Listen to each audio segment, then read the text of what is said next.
Mga sports fans, welcome sa Game Orbit PH. Dito natin ihahatid ang pinakabagong balita, highlights, schedules, standings at lahat ng mahahalagang kaganapan sa mundo ng sports. Kaya kung ayaw mong mahuli sa mga latest updates, samahan mo kami. Simulan na natin.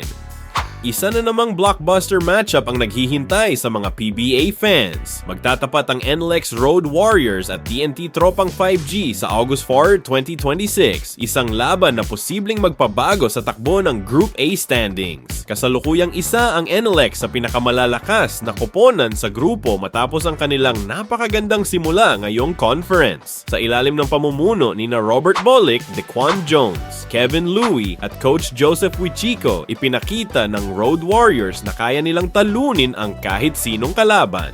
Pero huwag basta-basta maliitin ang TNT. Alam nilang bawat panalo ay mahalaga para makalapit sa itaas ng standings.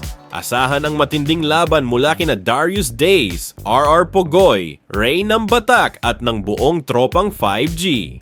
Hindi lang ito basta regular season game. Isa itong laban ng pride, momentum at mahalagang panalo para sa playoff race. Kaya kung PBA fan ka, huwag mong palampasin ang laban na ito dahil siguradong puno ito ng aksyon mula umpisa hanggang sa huling buzzer. Sa tingin mo, sino ang mananalo, NLEX Road Warriors o TNT Tropang 5G? I-comment ang prediction mo sa ibaba.